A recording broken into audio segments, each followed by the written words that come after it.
I say that if you were injected with this, you'd revert to a primitive anthropoid, physically as well as mentally.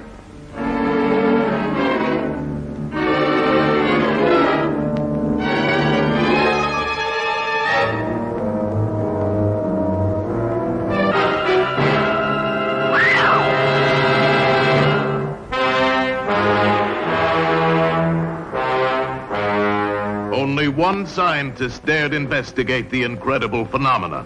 Our pet dog reverted to an antediluvian wolf. Look at those teeth. That dog is a throwback. Our simple dragonfly had become a winged monster of a species extinct for millions of years. Now, before your very eyes, see a man revert to a half-human anthropoid from the dawn of creation. A monster leaving behind a trail of death and destruction. Oh, it's impossible. Nobody's got a footprint like that. I'll rest when I find the killer. That's not your responsibility. That belongs to the police. Madam, I know what I'm doing. Even he did not suspect the incredible truth. Neither did the police, nor the girl coming to keep a lover's rendezvous.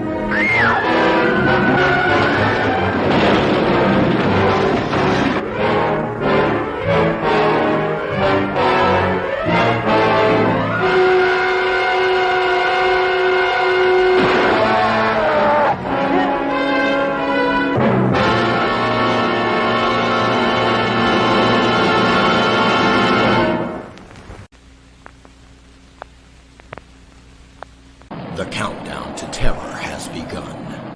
The signal's getting stronger now. It won't be long. Come quick! The monster done ate my pappy! Do you really think this was a bear, Doc? Highly unlikely. First man on Mars. Once he was human. There's something shiny in the rock. This is really starting to sting. Now a bloodthirsty monster, killing and devouring the young. And not so innocent. Let's take a look at this, huh? I'm gonna blast the thing back to hell. Oh, shit. First man on Mars.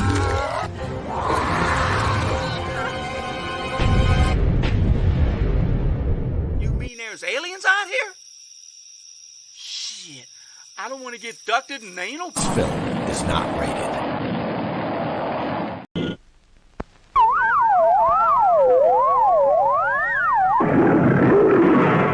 Do your eyes dare witness total terror? Frankenstein meets the space monster.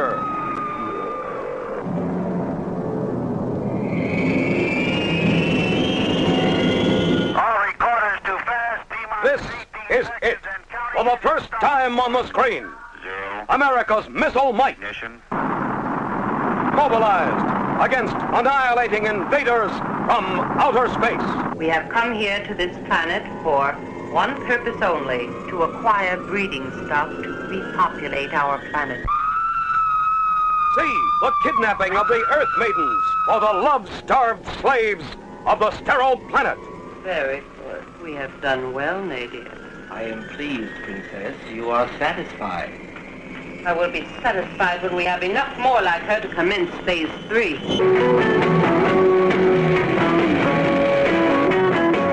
See the terrifying invasion of the beach party.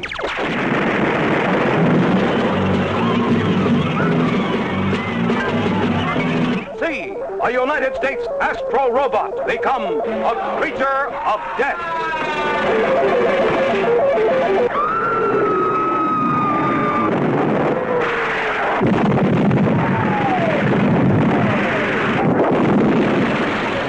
For the first time, see Earth horror versus space terror.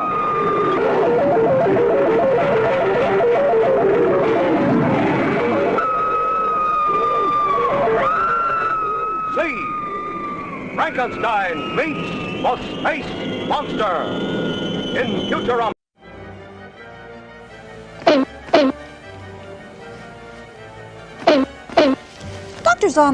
Dr. Zombo, can I use your dictaphone? No, you can't. Use your finger like everyone else. Dr. Zombo? Dr. Zombo! Why should you always guard your rear while you're in the hospital? Oh, because you're in enemy territory.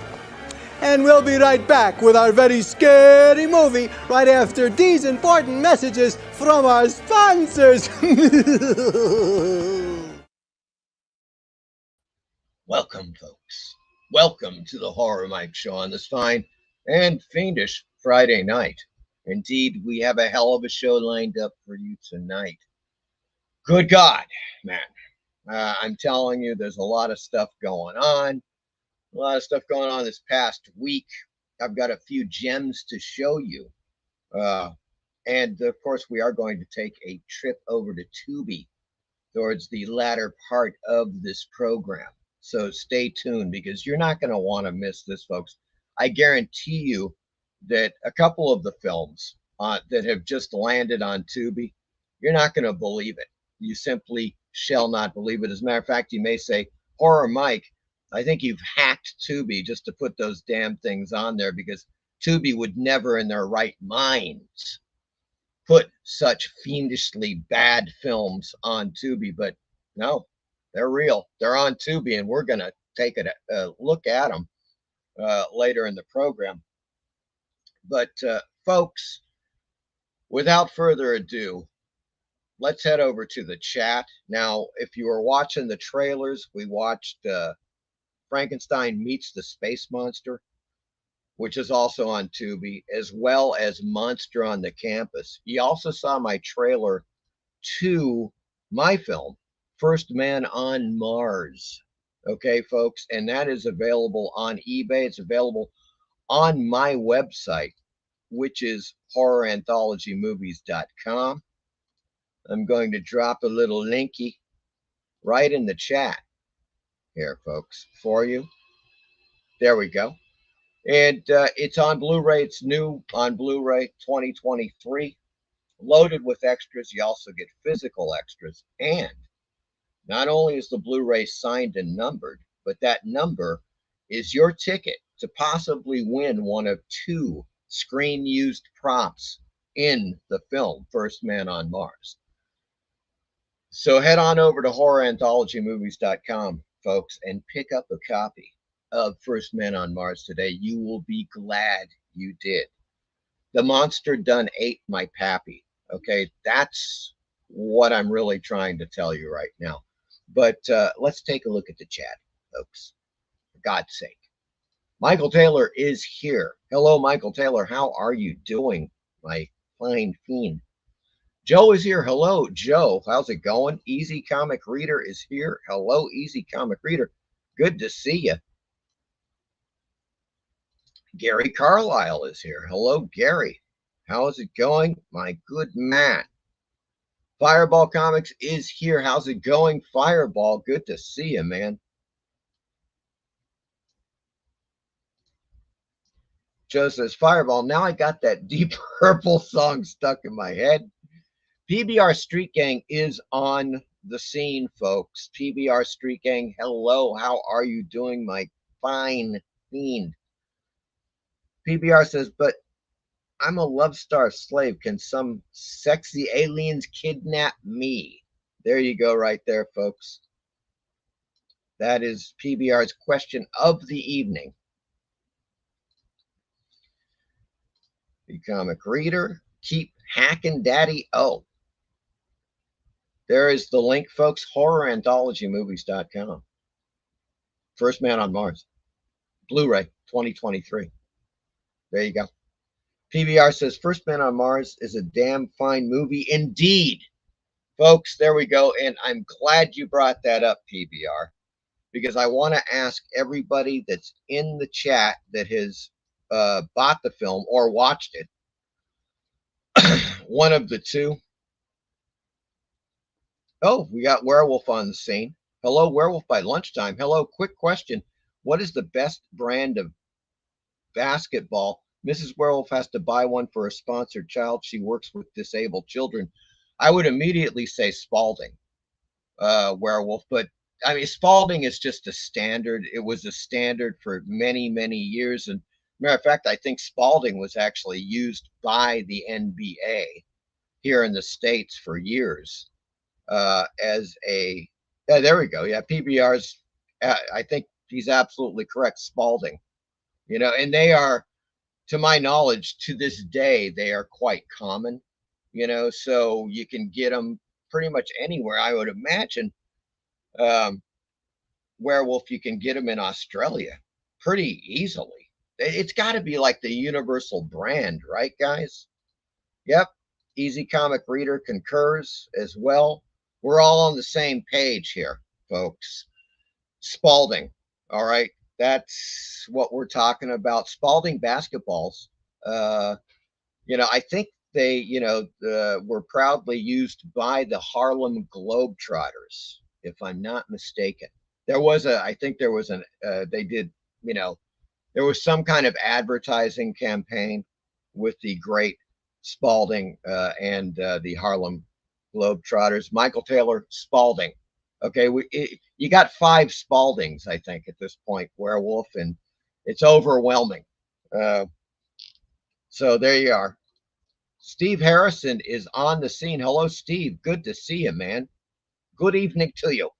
Werewolf says, I said Spalding, but only because I saw them on the back of 70s mags. Well, you're correct, sir. I mean, they've been, I think, the dominant brand in basketballs for many decades, possibly going back to the 50s, maybe. I mean, they've been going for a long time, so you can't go wrong. Spalding, and I think they're reasonably priced too. I think I see them here for $10 or $20, a typical basketball, But folks, I am glad PBR brought this up. Now, PBR has seen First Man on Mars. He got the Blu-ray that he won. I believe that was the deal, right? You won it. It was the part of the Spook Show thing. It's been a while, PBR, and well, my mind isn't what it used to be. But in any case, PBR, there it is. And now, PBR, I'm going to, if you don't mind, I'm going to quote you on that. Because what I'm doing, folks, is I'm doing another trailer for First Man on Mars. And in that trailer, I'm going to use quotes from viewers. And specifically the people that watch my show, okay, or watch my videos, one of the two or both, that type of thing. So I'm looking for anybody that in the chat who has watched the show can give me 1 or 2 lines of extreme praise about the film, like, one of the greatest films ever made, better than, Spartacus, stuff like that. Makes Gone of the Wind look like Rebecca of Sunnybrook Farm, things like that. You know what I'm saying, folks? So, and then I'm going to put those quotes with your names. I mean, obviously your YouTube names, like PBR Street Gang. It would be, quote, First Man on Mars is a damn fine movie indeed, unquote, PBR Street Gang. Okay, so in the first place, PBR, if you're cool with that, I'm going to go ahead and use that. I've already got a couple of them, but I am looking for a, I don't know, a list of 6 to 8, probably. So if you've seen the film and you want to throw me a quote, either do it in the chat or through my email, because most of you guys, I think, have got one of my emails. You can contact me. I would appreciate it. That would be great. And I can use it for the next First Man on Mars Blu-ray campaign. Indeed, I am concocting that now. Where are we here? Good Lord. Wow. There you go. Fireball Comics, 1894.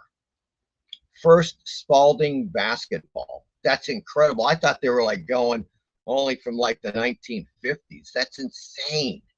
1894, folks. Spalding has been around. Man, that's incredible.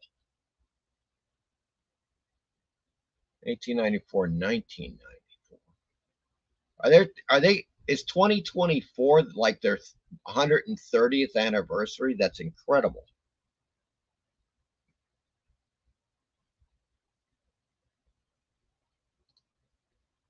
Okay, Easy Concrete says, first man on Mars, dig it. Okay, I'm not, okay, you could say I dig it. Is that were you trying to say that, or I'm not quite sure what you're getting at there, Easy Comic Reader? It's just kind of like I'm looking for something a little more personalized, like, you know, I don't know. I thought first man on Mars was blah blah blah, or you know, something that, or if you meant to say I dig it, I could use that. I could use I dig it. You know, I dig it in quotes. Easy Comic Reader. Just let me know.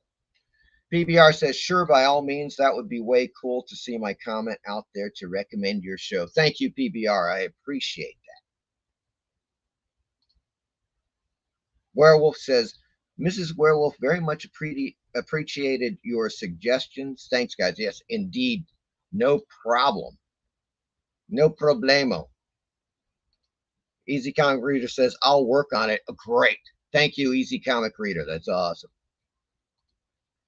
Folks, there's just some great stuff lined up for tonight. What can I tell you? In the first place, check this out. Now, immediately, what I want to do is I'm going to show you guys this link. I just discovered this, I don't know, a week ago or so, from Kodak. Now, you guys know Kodak cameras, obviously. Check this out. For anybody that thought that Super 8 or 16 millimeter film was dead, forget it, man. Oh, it's far from dead. This is a new ad that Kodak put out. This is a new Kodak Super 8 film camera, folks. Yes. So basically, it's an ad, Super 8 camera reservation. If you're interested in purchasing a Kodak Super 8 camera, blah, blah, blah, opt into this. I'm going to drop this link in the chat for anybody that's interested. There it goes. Okay. It says, now this is the stunner, right? The Kodak Super 8 camera MSRP is $5,495. Visit the product camera page to learn about the unique features and bundled accessories. So let's take a look, folks. I haven't looked at the particulars, but there's your camera. Unleash your creativity. Okay, fair enough. I mean, I'm just glad that Kodak is coming out with a brand new Super 8 camera. It looks really cool, really fantastic. What's inside the box? You get your Pelican case, of course, the Super 8 camera, wide angle 6 millimeter lens. That is very nice. Fast lens too, 1 to 1.2. C-mount cap, lens cap, pistol grip with trigger. The Kodak Super 8 camera battery. Now it's got its own proprietary camera battery, which is not particularly, I mean, it's something I don't like. I'll show you in a second why. Micro USB, oh, it's got a micro USB charging cable, which is nice for the camera battery. I wonder how long it lasts. Cleaning cloth.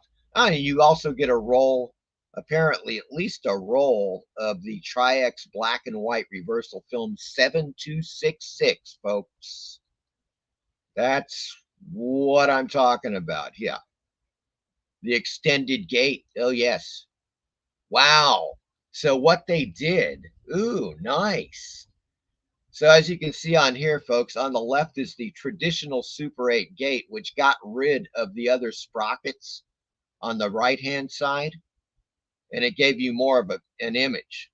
Well, what they've done with this camera is they've widened that image out to 16:9, widescreen, shooting an increased visual resolution. Whoa.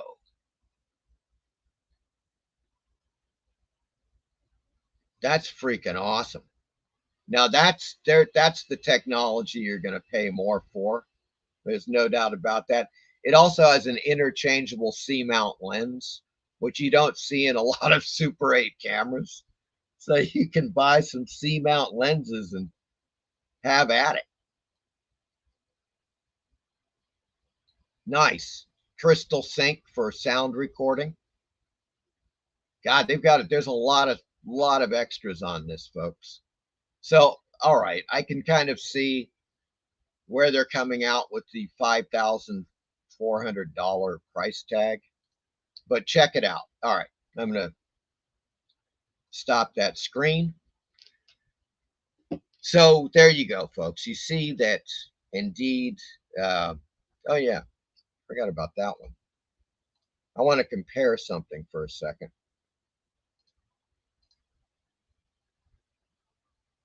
Where is it? Ah, there it is.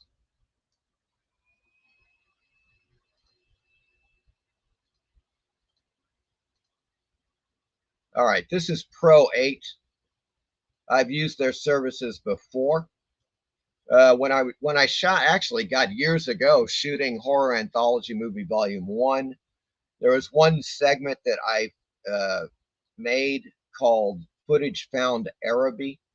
And the footage, when you see the footage, it was supposedly recorded in the early 1930s when H.P. Lovecraft was visiting New Orleans, and he went missing for a few days, right? So I had to get a really, like, a look of old film stuff shot, and it's not, you just, if you try shooting on video and try filtering the stuff, it just looks like crap. So what I did is I used a particular film stock, which was this Super 8 black and white reversal stock, the same stuff they're selling with the Kodak camera. And it produced the perfect look. You know, it really looks like it's slightly grainy, old black and white film. It just worked like a charm. The thing about Pro 8 is they offer services of, you know, obviously you can buy film stock, Super 8 and 16 millimeter. They process it, they digitize it, they scan it, and you can buy cameras. So, for example, here's the classic. Now this is, you know, it's still $3,000, but it is a one hell of a freaking Super 8 camera. However, you can also go pretty basic with the Rondacam Super 8 camera here for $700. Much better. I mean, obviously, you know, much better price, but it's a basic unit, you know. So that's the thing. Super 8, I mean, Pro 8, pro8mm.com is still going strong. I'm going to drop that linky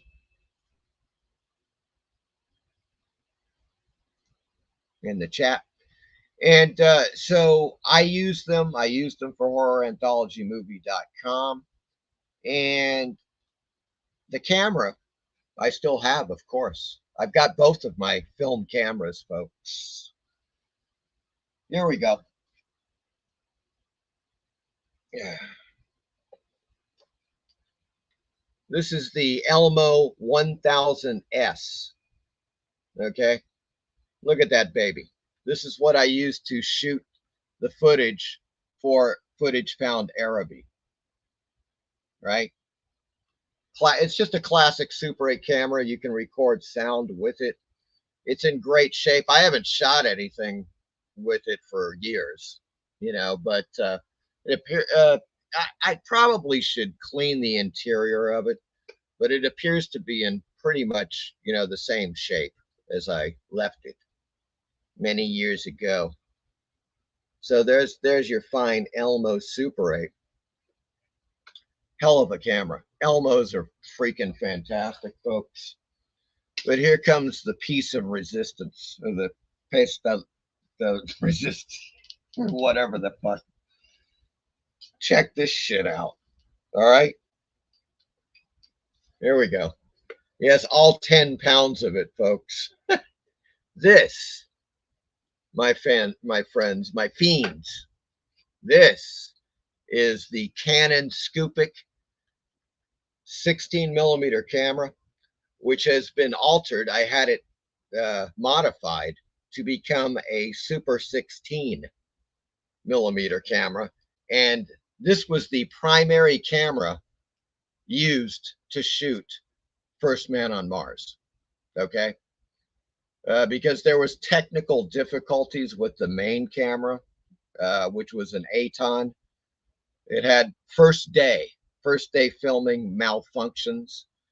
So luckily I had this bad boy lined up and we were able to finish the rest of the film stuff with this beauty. The funny thing about this camera is that they manufactured this camera primarily in the 1970s, because the idea was this was a camera used to capture sporting events, right? The idea being that, let me pop this open. The idea being is that you can fit 100-foot roll in here, and when you put the 100-foot roll in, it auto feeds. You can auto feed it through very quickly. Okay. And so when you're on the field, like, you know, on the sidelines and you're shooting, you know, I don't know, whatever, a football game, the idea was that you had like 10 rolls of this shit and you would just like, you'd film it, you know, you get 3 minutes a roll, pop another roll in and continue filming. That was the entire idea with the Scupic. It was supposed to be the new hot camera, and it was very popular. The Scupic was used all over the place. You know, when you see that like footage of ABC Wide World of Sports and like old football games, and you see like B-roll sideline footage, a lot of that shit is the Canon Scupic. Folks, that's what you're seeing right there. And this thing is a beauty. So, Super 8 and 16 is still very much alive. And eventually, I mean, at some point, I don't know when, who knows, man, but I plan on shooting something else. I'd rather shoot it on 16, but of course the budget, the thing about 16 millimeters, you can kind of like double the film budget. So on a feature film, if you're going to spend, let's say, $8 grand on Super 8 film and developing, scanning, and all that stuff, you're probably going to spend 14 to 16 grand for Super 16 film, you know? So that's kind of what you got to think about in terms of budget, you know? But there you go. My prized babies right there, folks. And they're still in fine condition, and I am sure they work beautifully, beautifully. Now, the thing about the Elmo that I wanted to point out real quick, like, is that this is the battery, where the batteries go. It just takes 6 AA batteries. So that's totally cool. You know, there's no proprietary battery that's going to wear out on you eventually, which is something I don't like. You just pop in 6 AA's, man, and you're good to go. Okay. At least for an entire, like a 10-hour day of shooting, no worries. If you got 6 good AA batteries, you're set. You're set, folks. That's what I'm saying right now to you. So that's my first joy of the day that I wanted to bring to all of you fine fiends and folks.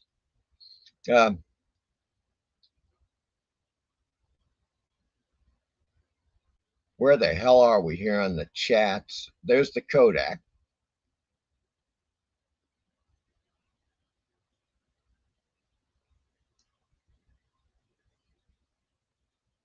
Oh, PBR says, did Lovecraft really go missing for a while? Well, I'll tell you one thing, PBR. He was in New Orleans. He was in New Orleans for a while, at least several weeks. It was one of the places famously that he went to and he stayed because he really liked it.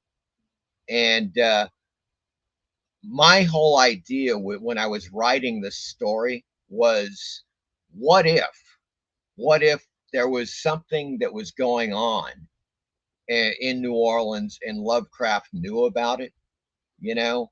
And the thing is that, as many of you know, I'm sure PBR, you're aware, some of Lovecraft's stuff takes place in and around New Orleans, right?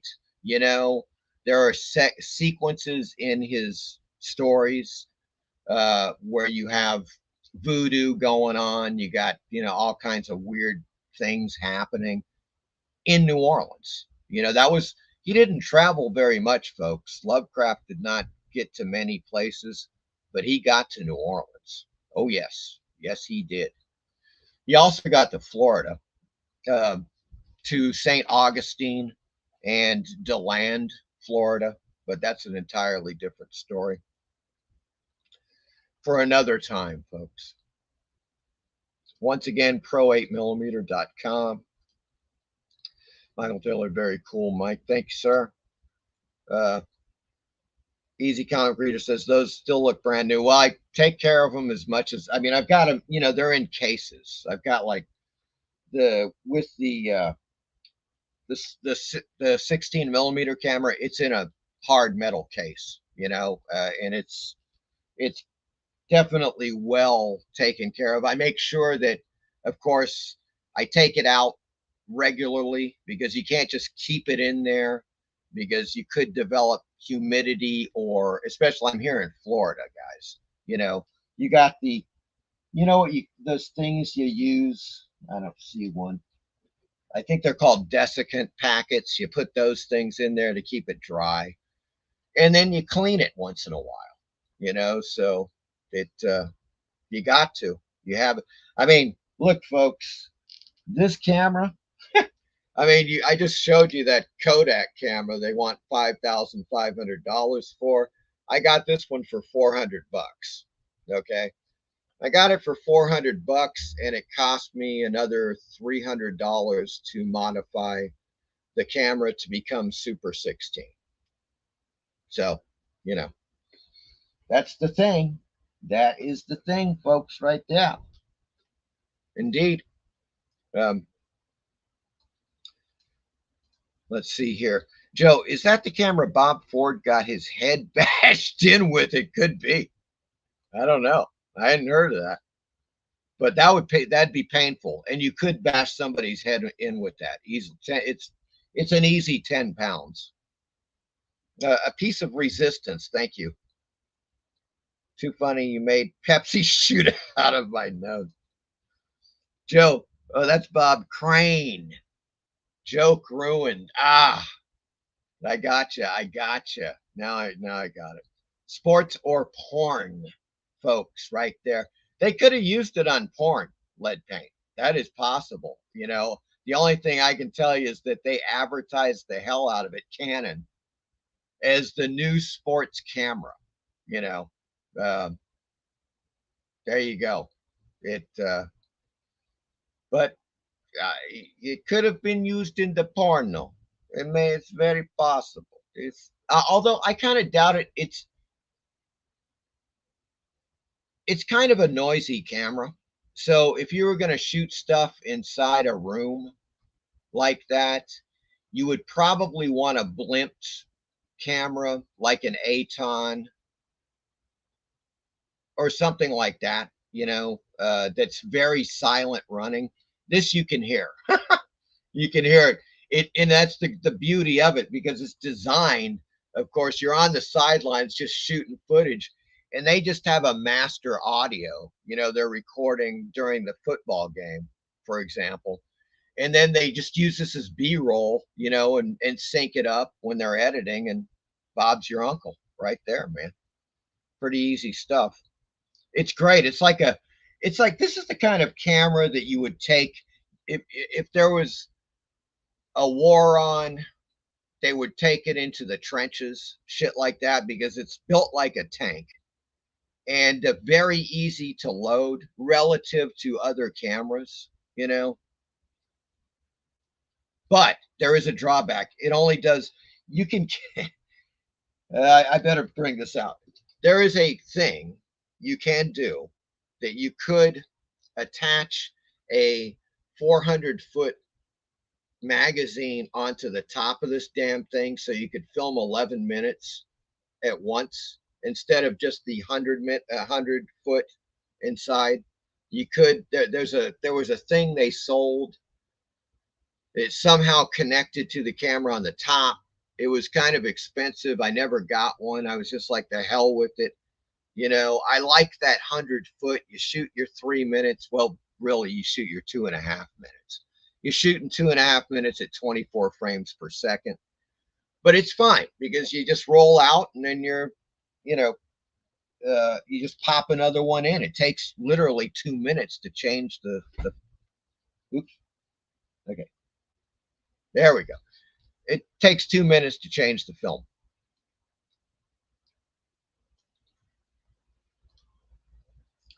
Michael Taylor says, yeah, I'm sure the weather impacts those cameras if not stored properly. Yeah. Oh, it can screw up the lens. You can get you can actually get mold inside the lens, and at that point your lens is ruined. So that is an issue. Crane used videotape. Okay. Saw a doc on it. Michael Taylor, Canon and Nikon, some of the very best cameras. Yeah. Well, they're very good. Yeah. No doubt about that. Grainy nipple on pause. There you go, folks. That is Werewolf by Lunchtime. Coming in with the grainy nipple on pause. Indeed. Apex Comics is on the scene. Hello, Apex Comics. Great to see you, my good man. Good God, man. Oh, yeah. Hey, Apex. Yeah, that's one thing I think if you just came in. Here's the thing. I'm looking for quotes. I'm going to do a new trailer for First Man on Mars. I'm looking for quotes now on the film. I want to use quotes only from viewers. I'm not using quotes from critics. I want people, and mainly people that watch this show, people that I know through the show and stuff, that have seen the film like you. I just need like 1 or 2 lines, a quote, you know, what you think about the film. And in the next trailer, I'm going to use these quotes. So it'll be like, you know, quote unquote, you know, First Man on Mars is better than Gone with the Wind, Apex Comics, that type of thing. You know what I'm saying? You could use that too if you want. But in any case, if you happen to come up with something, email me or, you know, DM me on X or whatever you'd like to do. I'd appreciate that. Gratu is here. Gratu Orloff. Hello, Gratu. How are you doing, my good man? Good to see you. Werewolf by Lunchtime says, I hope it was a nipple when I was a kid. Maybe it was a baked beans ad. Folks, there you go. All right. Well, enough of this levity. Let's move on to an interesting portion of the program, which is, well, it's an auction, folks. I got to show you this stuff because it's quite interesting indeed. This is PBA Galleries. They're having an auction on fine literature, specializing with a lot of science fiction, fantasy, and horror stuff. Okay.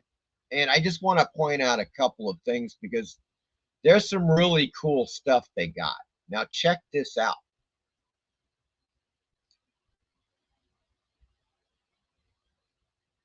Wow.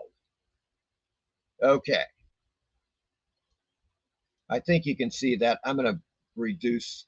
Some of these are just truly stunning. I'm going to bring this up.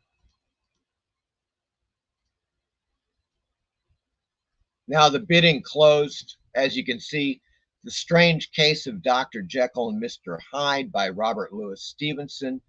This was the first English edition, folks. Right there. Let's see what the particulars are.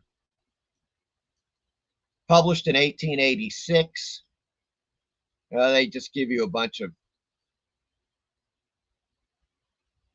Oh, weird. That is weird, yeah. Right, yeah. So in any case, this particular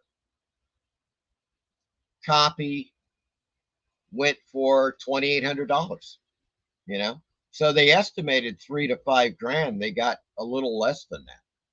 Still incredible, though. I mean, the first English edition of Dr. Jekyll and Mr. Hyde. I dig the hell out of it. Now we're moving on to some Lovecraft. Near and dear to my heart. Now, I know this would go for something like this. This is not that rare, folks, but it is a great one. The Shuttered Room and Other Pieces by H.P. Lovecraft from Arkham House. Sold for $343, and that was right in their estimate. This was originally, Arkham House published in 1959. Good God. There you go. Now that's a beauty.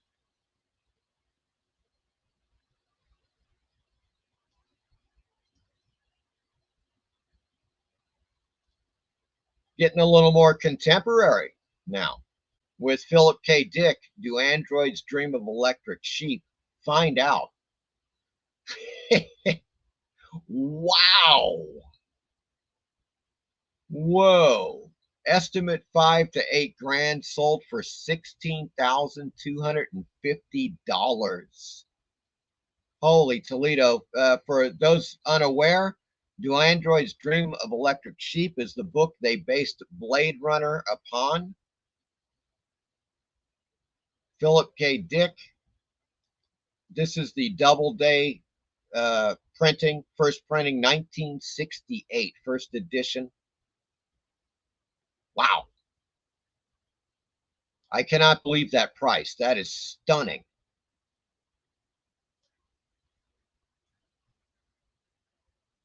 Great novel, though. And, of course, a great adaptation, in my opinion, in my humble opinion. Now, this was 20 volumes by August Derleth. This was, I think, mostly Arkham House stuff by August Derleth. Yeah, well, it exceeded the estimate. That's a hell of a lot of books right there, folks, from August Derleth. I don't know if I could ever get through those or if I'd ever want to. But 25 volumes there, Arkham House.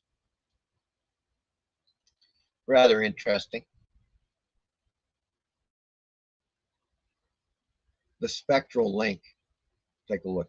Oh, yeah, I've got this. This is interesting. What the hell? Yeah, I didn't think it was that expensive. I have this particular edition. Thomas Ligotti. The Spectral Link. It's a rather small book. And I bought it when it came out. Ligotti is he's quite a writer of weird fiction. You know, he's one of those relatively new writers that's still alive, you know, that he writes very well and definitely lives up to the weird fiction standard. Let's put it that way, folks. So that only estimate 200 to 300, sold for 125. That's really, I'm kind of amazed they got that, you know. But yeah, I just wanted to show you that stuff, guys, because it's interesting. I mean, obviously most of the stuff when I see an auction, it's usually film related, like original movie posters, or it's comic books pre-code, golden age comic books. That stuff really, really interests me. But I mean, the first edition of Stevenson's The Strange Case of Dr. Jekyll and Mr. Hyde. I mean, come on, folks. And of course, the Do Androids Dream of Electric Sheep. That's a stunning, I cannot believe the bidding. 16 grand? Holy shit. You know, now I'm going to have to start looking in secondhand bookstores, folks, because I guarantee you there's a lot of bookstores out there. They don't know what the hell they got. I mean, when you look at that copy, it's just like, I don't know. I think I've seen it before. You know what I'm saying? I mean, it may have been like another printing, granted, but man, 16 grand. Incredible.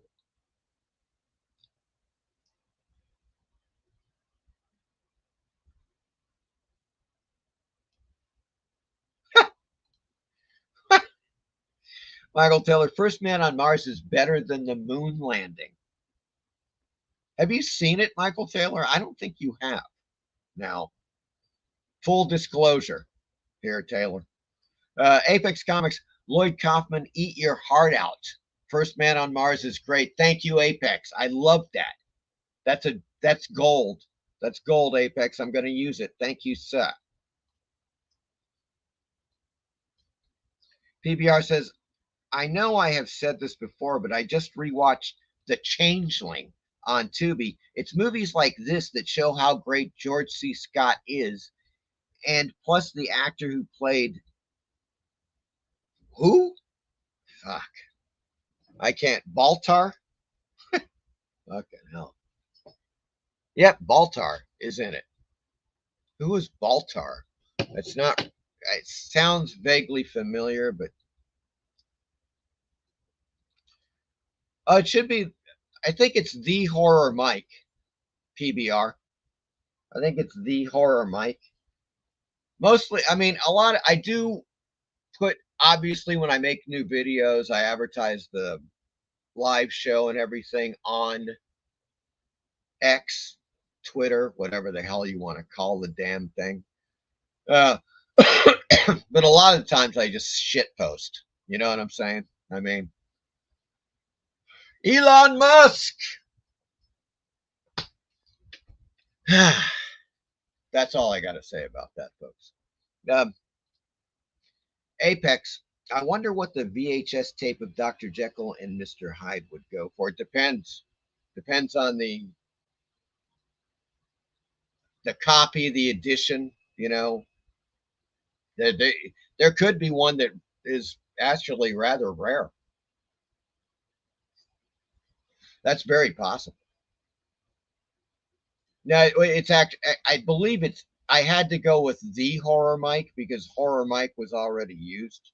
So I think it's The Horror Mike, at The Horror Mike. Because I am The Horror Mike. I mean, come on. Refuse imposters, folks. That's what I'm saying. Apex says out-of-print books are great. Yes. Very cool books. Second Chance Books in Lubbock, Texas have a lot of old books. Yeah, they may even have that one. Possible. Picked up a John Carter Warlord of Mars for $10 hardcover, date stamp 1919. That's a hell of a deal, Steve Harrison. God, man, did I love those. Those were some of the first books I read as a kid, really, that I got into and continued to love through my teen years, you know. And it was just always one of those things that really kind of bugged me, like why they didn't do any great adaptations of the John Carter books for film adaptations. They've got the one, I need to watch it. It's been years. I thought it was pretty good. It was a big budget adaptation of John Carter of Mars. Then there was one with Tracy Lords.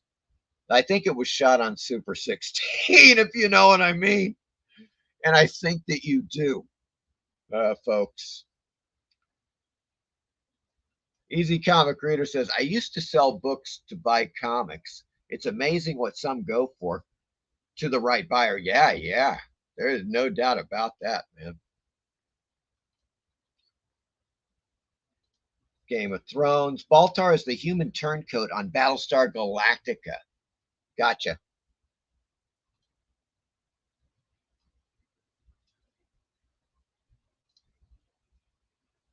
First Man on Mars is more exciting than my student film First Man to Buy a Saturn. Oh my God. Good one, Joe. Following you on Twitter and going to DM you. Got a question to ask. Okay, PBR.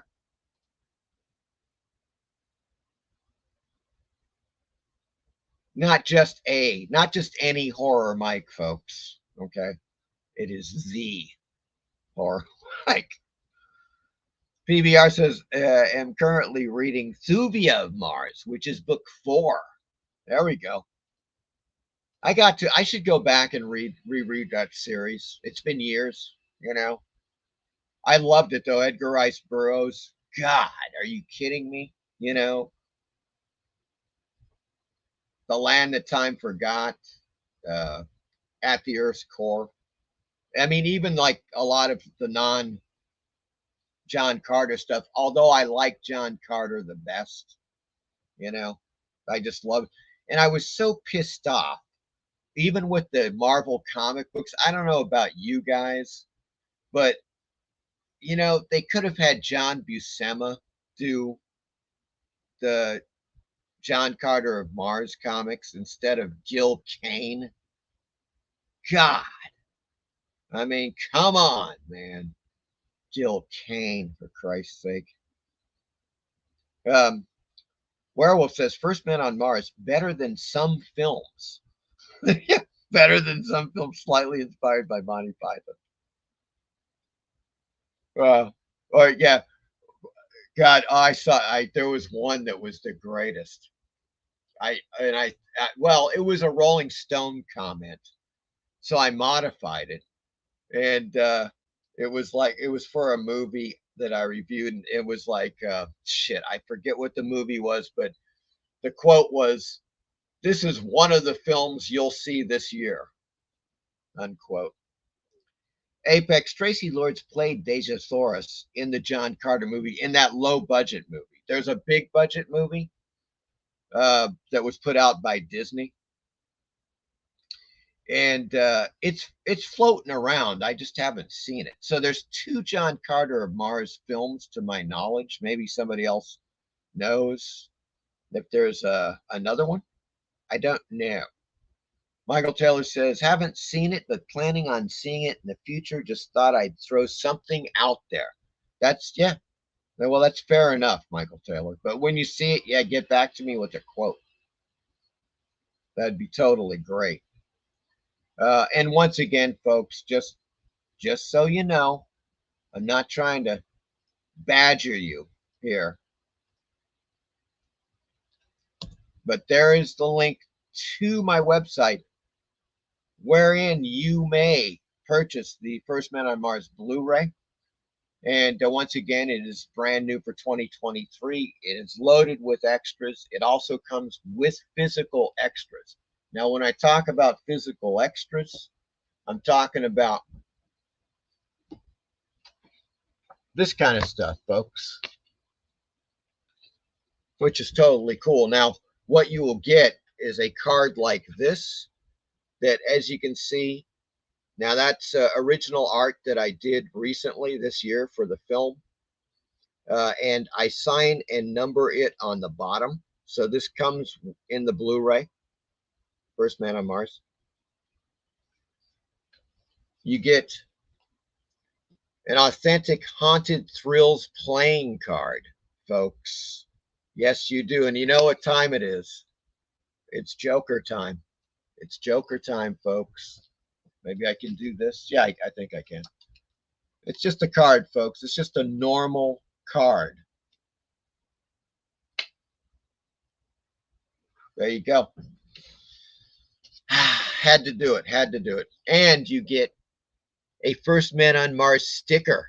Oh, yes. of that ugly gent. Okay? That's what I'm talking about right now.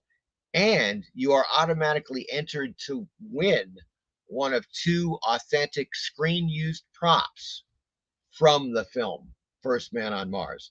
So head on over horroranthologymovies.com and buy a copy. Support your local indie filmmaker, folks, because, well, you know, who knows? I might make another film. I might whip out that Super 16 camera, or at the very least, my Super 8 Beauty here, and shoot another film. You know what I'm saying? But I can't do that without funds, folks. That's the whole thing right there. I am definitely a starving artist like most no-budget filmmakers. So I appreciate all the help I can get, really. All right, folks. Oops. I got a couple of more things here.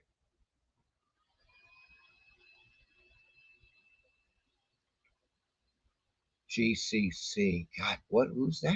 Oh, it's Gotham City. Gotham City is on the scene. Hello, Gotham City. Good to see you. She was in Princess of Mars. That was it, folks. HorrorAnthologyMovies.com. Get your butt on over there and buy my movie. Or else. Apex Comics says, John Buscema was so overworked on Conan and other projects that Marvel had to assign Gil Kane, as William Shatner would say. Of course. Werewolf says, have you seen the gay episode of It Crowd? One of the reviews says, not as long as the other musicals. Boy, you got me on that one, man. In the episode? Not sure. Apex says, great black and white art on the First Man on Mars cover. Thank you, Apex. I appreciate that coming from an artist such as yourself. And folks, Apex Comics, the creep is coming around the bend. He is working on it now. The pages are looking great. And as a matter of fact, I'm hoping one of these upcoming Fridays to get Apex on the show.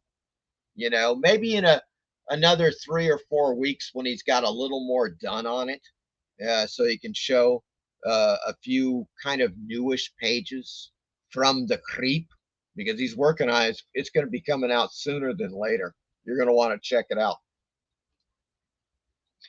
Lead Paint says, whose dick does Werewolf have to suck to get that swag? Okay, what's the swag? Did I miss something, guys? I have no idea. Okay, now Lead Paint. Werewolf already, okay, Werewolf is, let me get that. Let me get back there. Werewolf is in Australia. He bought my film on Blu-ray. So what's your excuse? Okay, because he paid the big bucks to have it shipped to Australia. Apex Comics, no budget films and no budget comics. There you go, folks. That is the thing right there. Werewolf, I'm at a loss. Right there. Well, you're not at a loss. You're good. You're good to go, Werewolf. Folks, guess what? It is time to get shocked.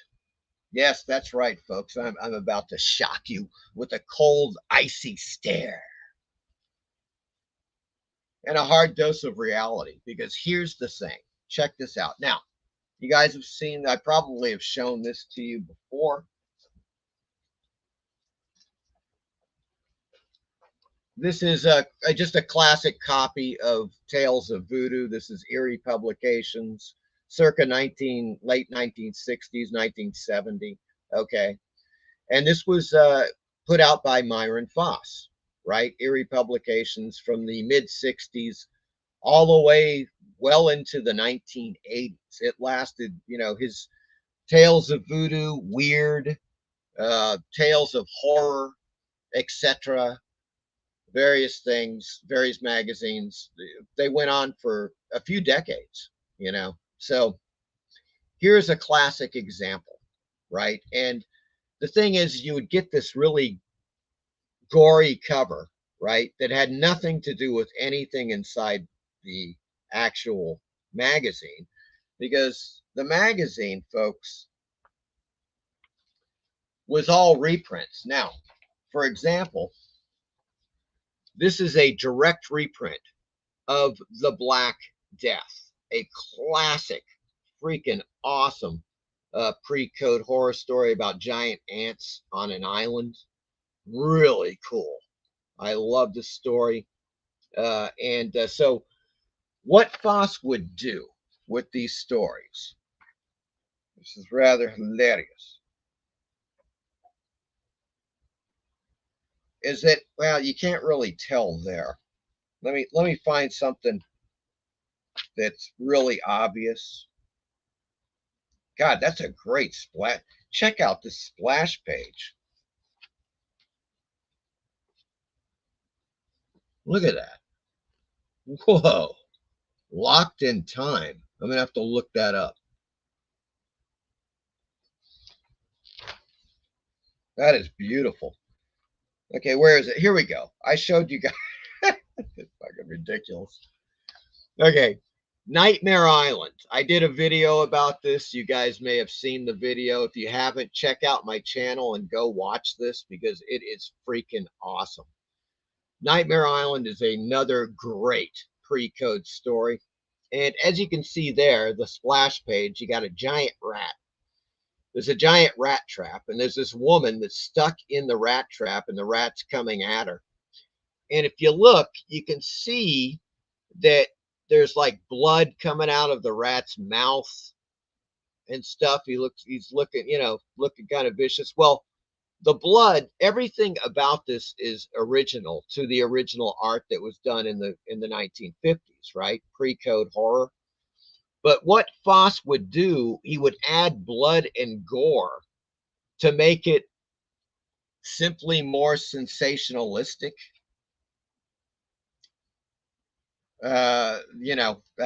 More up to date, I guess, for the late 60s and 70s to make it like, you know, just gorier, glorification of the original art. That's what he would do. Okay. Also, he would take the stories and have other artists redraw them. So you had this kind of mixture where in a magazine like this, you would get some original stories that were glorified, right? Then he would also take stories and have somebody else redraw them to make them more modern. You know what I'm saying? Yeah, that type of stuff. So that's Eerie Publications. Okay. But thank God for Stanley Morse. Stanley, I know you're up there or down there, but we love you, man. Why? Because this is Stanley Morse. I've shown you this before. Try to get the glare off, but there we go. Shock Magazine. This is issue number 1 from, I believe it's 1968. If I'm not mistaken. I may be wrong. But the cover is a Bernard Bailey cover, and it's taken from Weird Tales of the Future, which was a pre-code horror comic that was put out by Stanley Morse. So he simply took the cover and repurposed it for Shock Magazine. But the great thing about these, and I think I've shown you that one, and I've shown you this one. This is issue number 2, right? Another great Bernard Bailey cover that was taken from Weird Chills magazine, Weird Chills comic book, pre-code comic book number 1 in the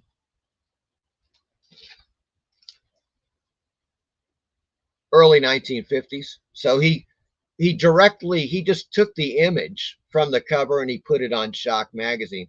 It's not redone or screwed with in any way other than the colors. He just put it on the cover. So those two I've shown you.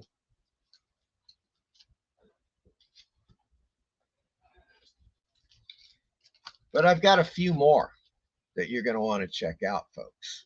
Oh, yes, you're going to want to check these out because they are freaking awesome.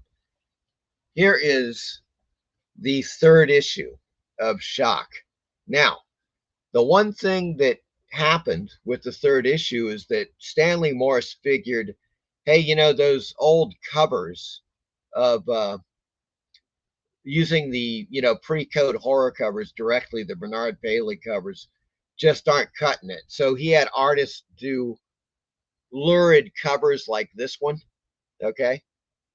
As you can see, the babe getting menaced by some kind of crocodilian creature, okay, from the swamp. Oh, yes. But the great thing about Stanley Morse is that he didn't screw with the stories. I'm going to show you now.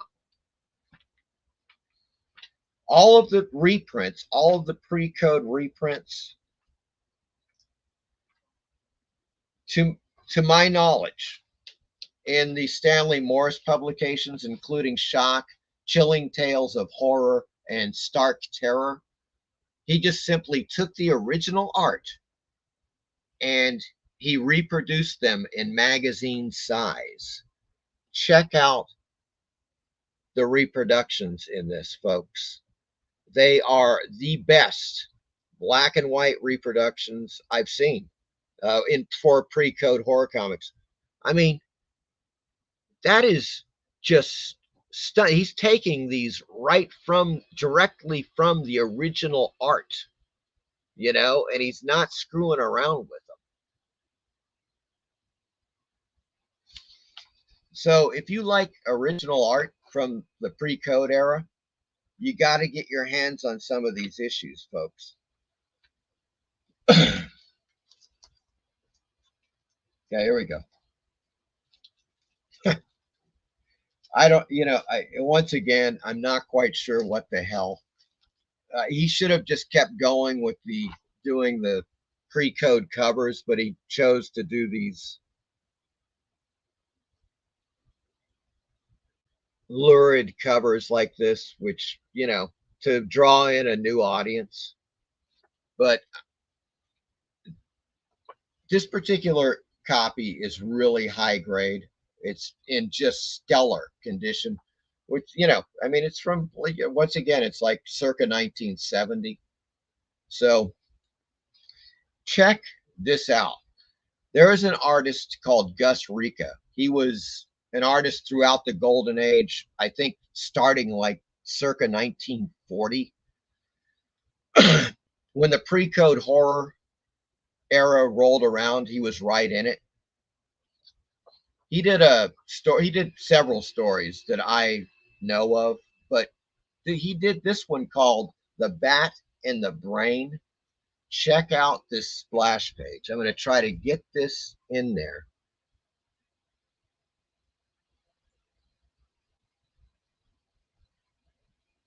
Check out the detail on that art, folks. It is stunning. Gus Rica was a fantastic artist. And once again, Stanley Morse is taking these directly from the original artwork and reprinting them in the pages of Shock magazine.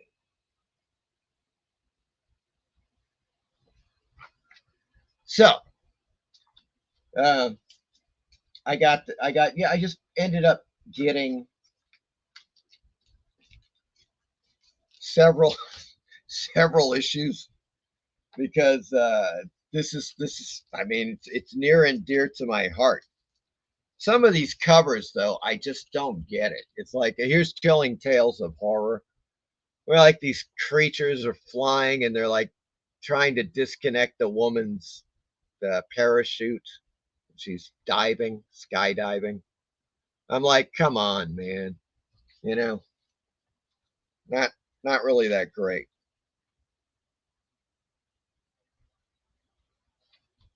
Let me find you a great splash page, though. God, Jesus Christ. Some of these guys, man.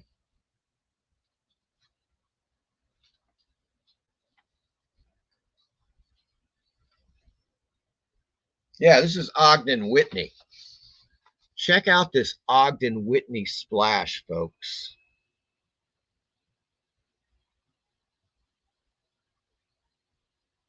I mean, that is just absolutely stunning. Once again, early 1950s.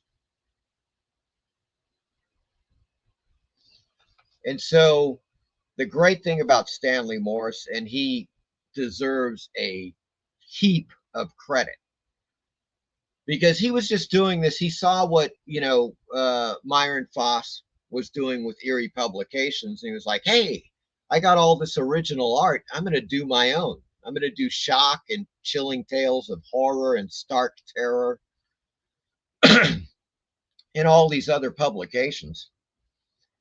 But he never screwed with the artwork. And so what you have in these pages literally is something like an artisan's version of pre-code horror comics, right? Because they're taken from the originals. They're not screwed with. They're huge. They're even larger than the original Golden Age comic books because they're magazine size. He really did a great service, I think.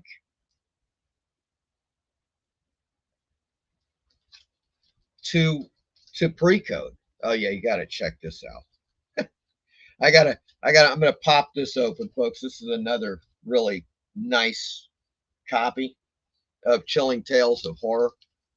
Let's dig up a couple of splash pages, shall we? Check out this cover.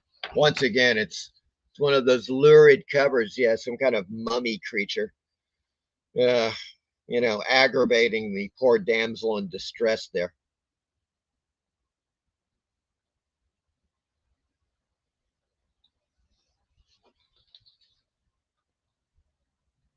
There's a nice one. Jesus. The zombie's eyes.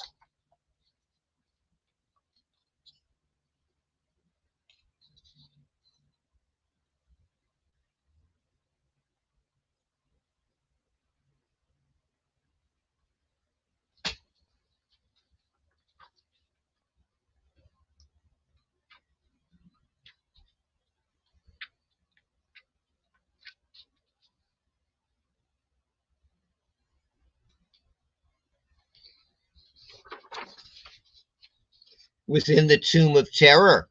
Oh, yes. A multi-armed creature. Not unlike one of those from John Carter of Mars.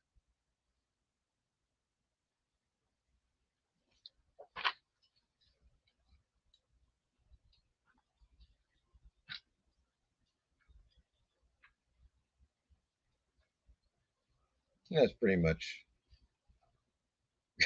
some of these. Yeah, I mean, it can be a little bit of a mixed bag, folks. Obviously, some of the art's good, some of it's not so good. But the point is that with shock,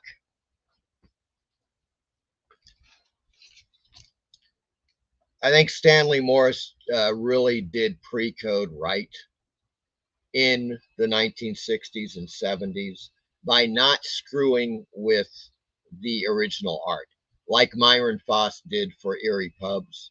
Now, look, I love Eerie Pubs. Obviously, I've got the fucking thing, but I do love to see the original art from that period as well, not screwed with, not glorified, not redrawn to make it look like it's a modern 1970s something, whatever. It's like, I mean, come on, Myron Foss figured that he needed to do that to connect with the young audience, and he may have been right. Obviously, as far as shock goes, they started off doing direct covers from the pre-code era with Bernard Bailey covers. They quickly dropped that, and they just started doing these these types of covers. I mean, I'm not saying they're bad. It's just, you know, whatever. They are what they are, I guess. So, but there you go. There's my tribute to Stanley Morse. I mean, I love the guy.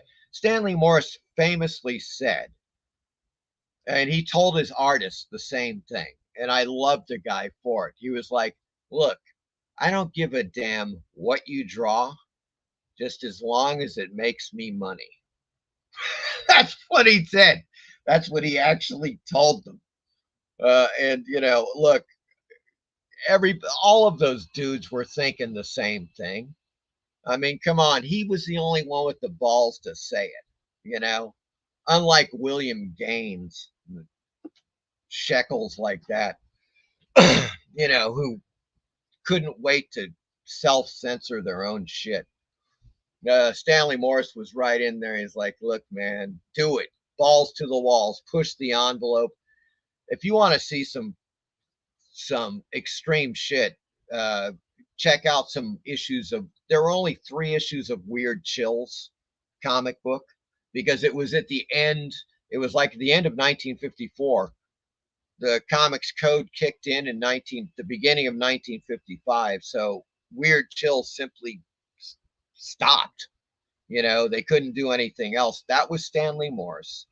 And there are some extreme, I mean, like especially for the time, stories in Weird Chills. No doubt about it. Terror on TV is fantastic. The Gorilla, Jesus, that is one for the books. There was another one that's a really gruesome, dark story about Hitler. You know, stuff like that. That's Stanley Morse, folks. You know, he's I would say famous for Weird Mysteries, Weird Chills, and Weird Tales of the Future. Those were I think, the hallmarks of Stanley Morse. I'm sure he did more shit, but I'm really primarily, aware of those 3. Weird Chills, Weird Tales of the Future, Weird Mysteries in the pre-code era. And I just consider him to be one of the great publishers of the time. That's it. And he came back in the 60s and he republished these great stories, and he didn't screw with them. You know, he was like, I'm publishing, and he probably was thinking, yeah, it's the cheapest way to go. I'll just publish them direct. I don't have to redraw them or do anything to them, you know. But if that was the case, sure, okay, whatever. He still actually, you know, did the right thing. Even if by accident, he did the right thing by publishing those stories unaltered, you know. So tip of the hat to the great Stanley Morse. Let's get back to the chat, shall we?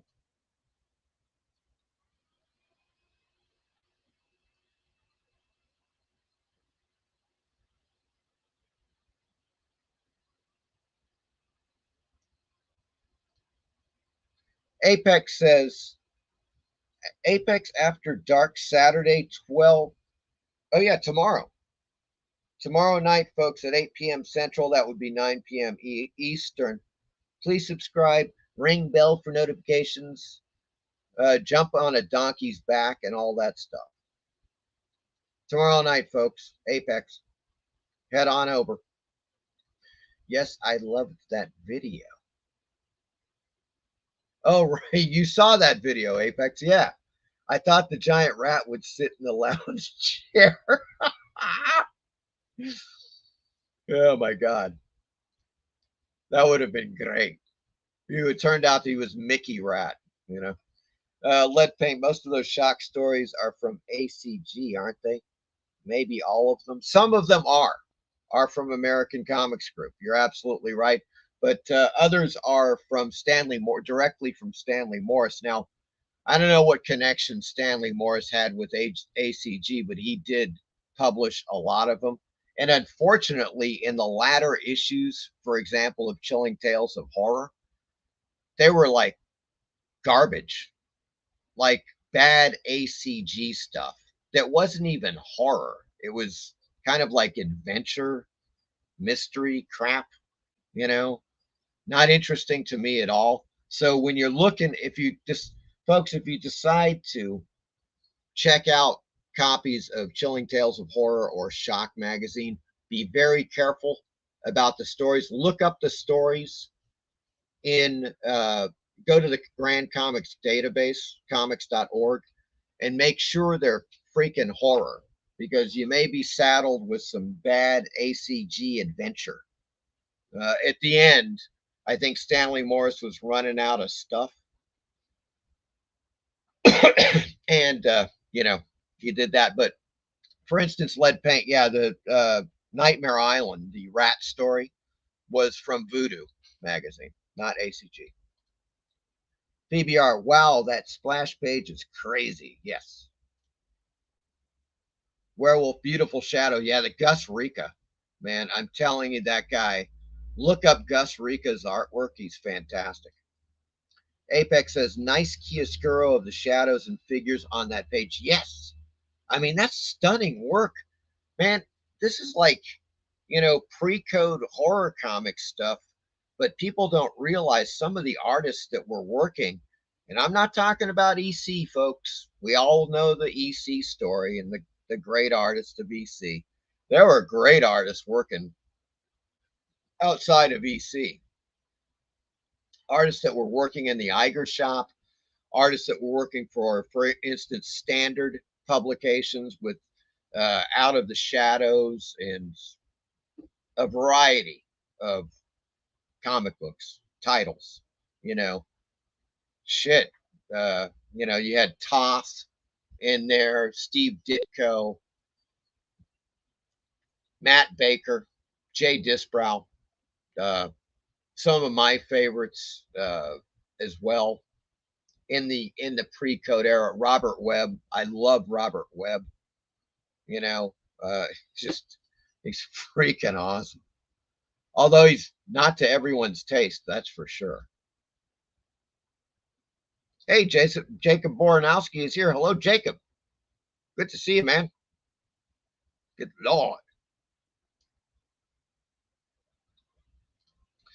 Easy Comic Reader says, Horror Mike, your smile as you flip through the book says it all. Great stuff, sir. Thank you, Easy Comic Reader. I love it. I love looking through it.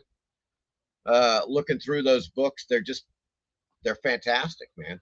I mean, you know, it's like the Eerie Pub stuff is great. I love that stuff too, but the Chilling Tales of Horror and Shock and stuff, the early Stanley Morse reprints are just fantastic. You know, Michael Taylor, very cool mag, splash pages. I'm glad you like them, Michael Taylor. Ooh, Nazi Horror Tales. Yes, that was Weird Chills, another Stanley Morse. Only 3 issues, unfortunately, before the comics code kicked in.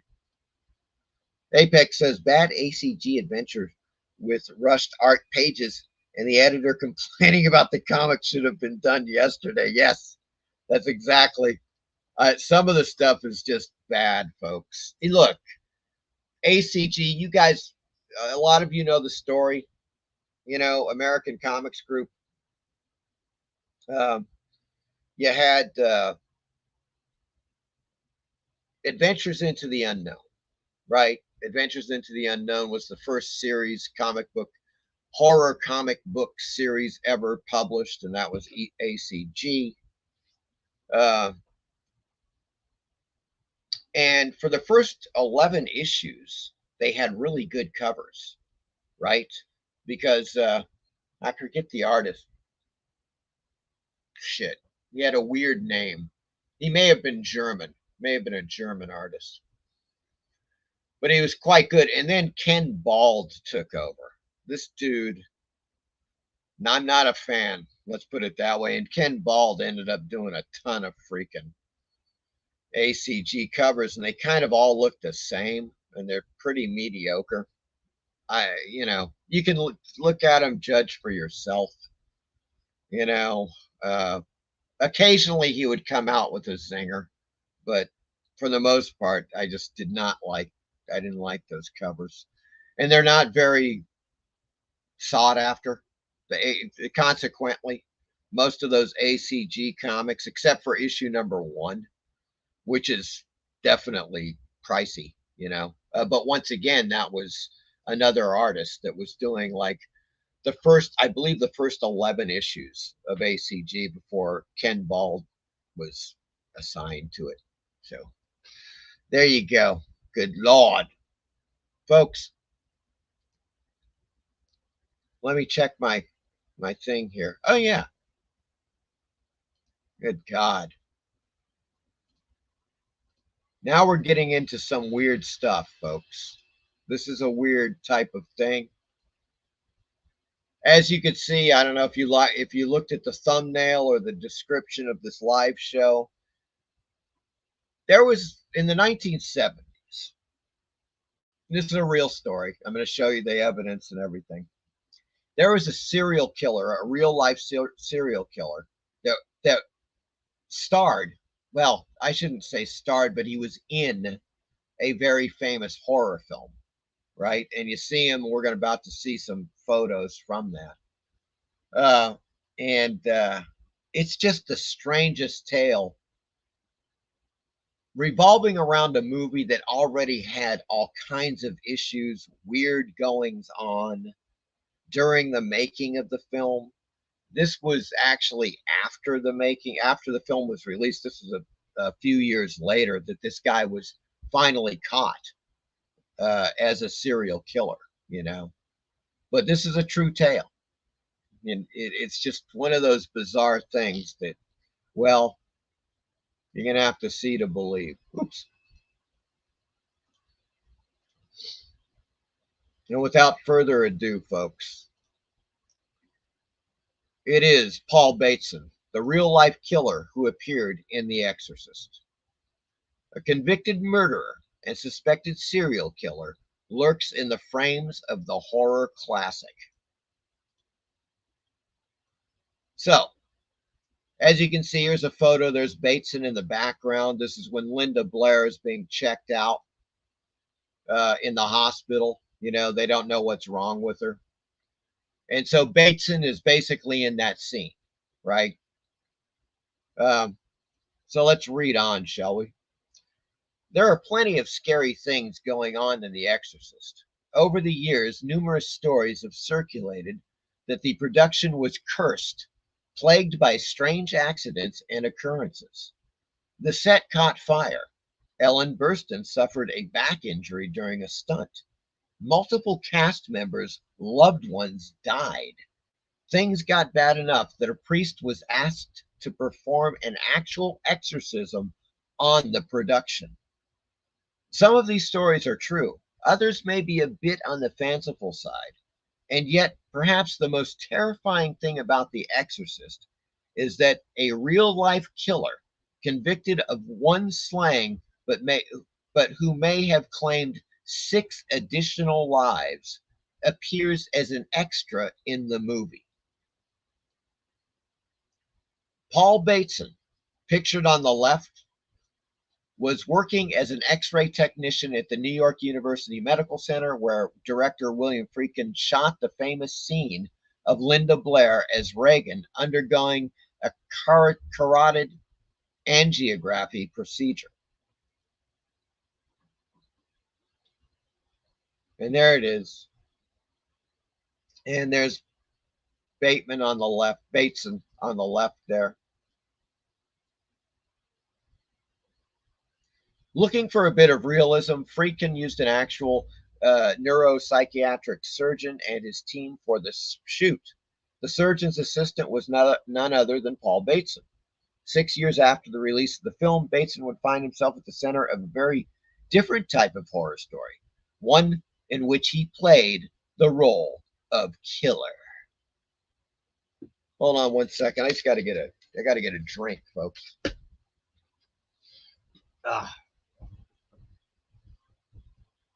There. Good enough. Oh, yes. Much better. Much better. Okay. Bateson was arrested in March of 1979 for the murder of film critic Addison Verrill, or Verrill. According to Bateson's testimony, he had picked up Verrill at a gay bar in Greenwich Village and gone back to Verrill's apartment with him, where the two had sex. Bateson then crushed Verrill's skull with a skillet and proceeded to stab his victim numerous times. Bateson never gave a motive for the brutal crime. Verrill's murder, however, may have been just the tip of the iceberg.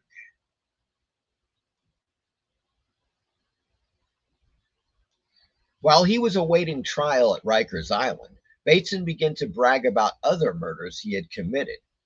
He said that he had picked up gay men and murdered them just for fun, and he had chopped up their bodies, but put the pieces in plastic trash bags and dumped the remains in the Hudson River. It didn't take the police long to suspect that they actually had captured a serial killer. In 1977 and 1978, New York's LGBT community was terrorized by a series of brutal murders in which the bodies of gay men were found in the Hudson River, mutilated, chopped up, and bagged, just as Bateson would later describe. The condition of the bodies made identification virtually impossible, but clothing items and tattoos allowed the police to link the bodies to the city's LGBT community.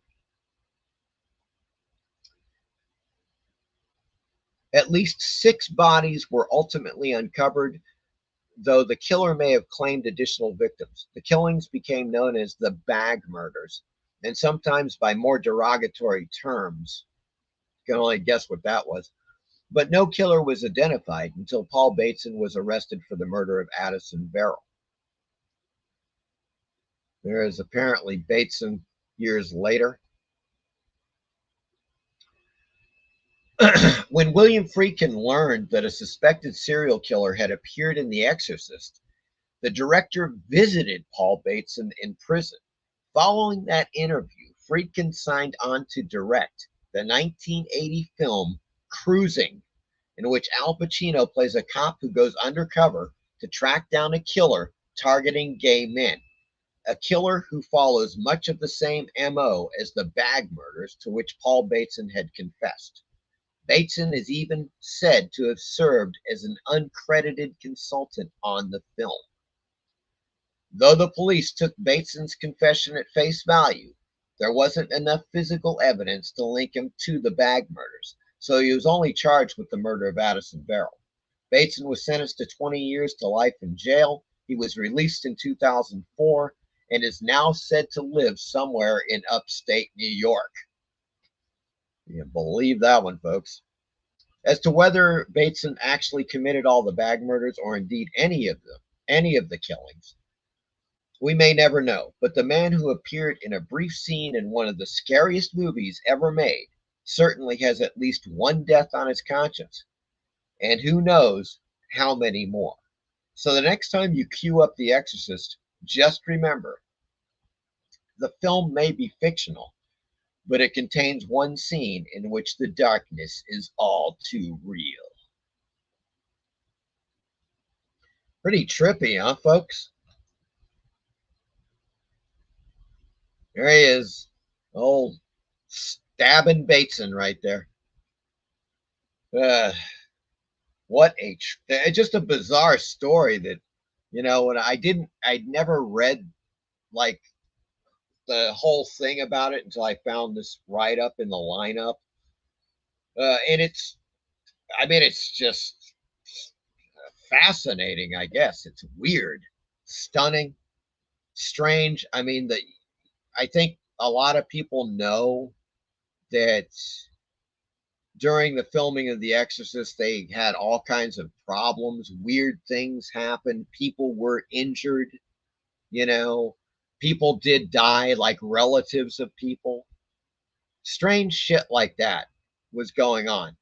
But then when you cap it with an actual potential serial killer, at least we know he was a killer. No doubt about that. Very possibly he was a serial killer. So there you go. Very trippy stuff, man.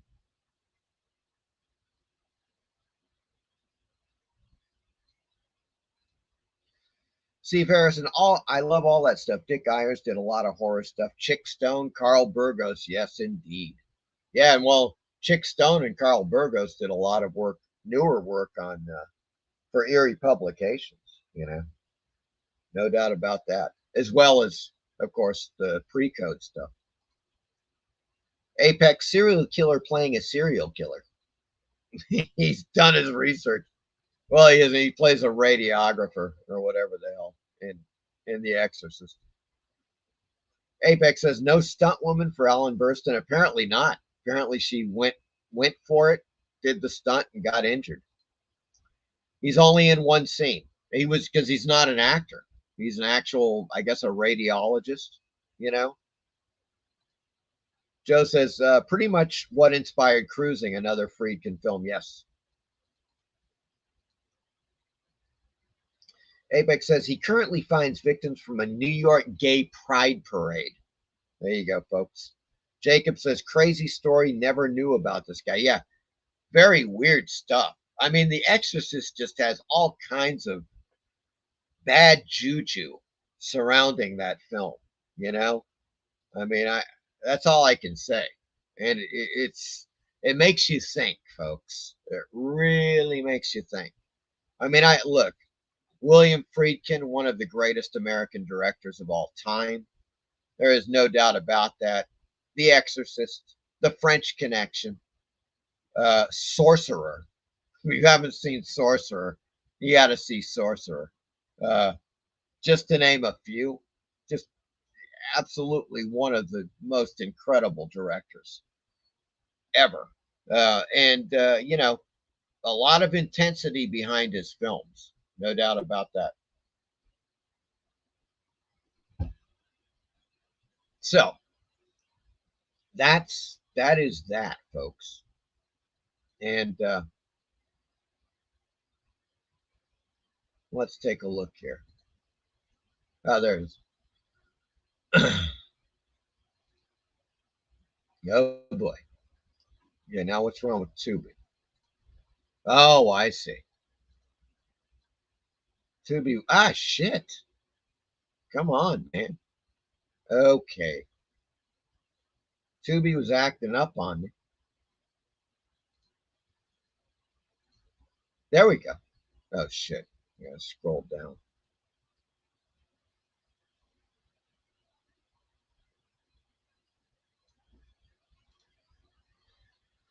Folks, it is TUBI time. TUBI time. Oh, yes. Good Lord. We're there.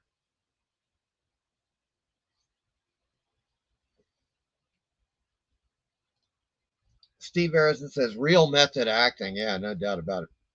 Werewolf says, my wife bought an exercise bike, but she says she doesn't need to exercise that much. Lazy cow. Oh, God. Oh, Lordy. Oh, my God. That is just classic. Folks, what you're seeing on the screen is real. This is not an illusion. The first film we're taking a look at tonight is The Mennonite of the Living Dead. Yes, you heard that right. It is a real freaking movie. I did not hack TUBI and put this in there. It is freaking Mennonite of the Living Dead. What? Terror grips orgy-going married couples at a secluded cabin retreat when a satanic sex act hits a snag and awakens the corpse of an Amish farmer.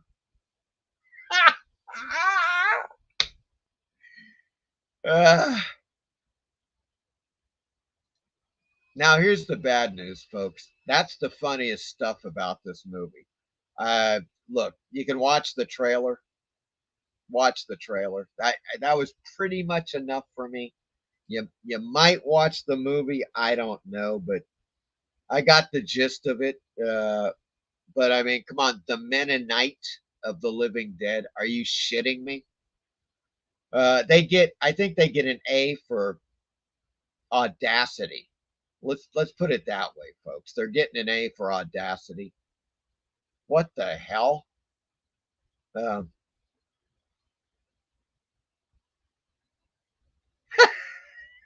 Steve says, "We'll miss you, werewolf."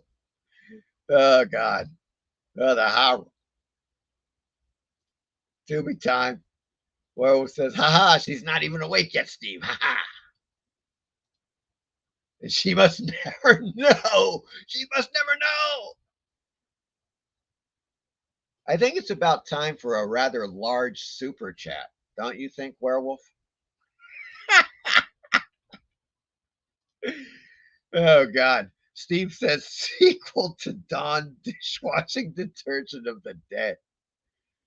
Oh, my God.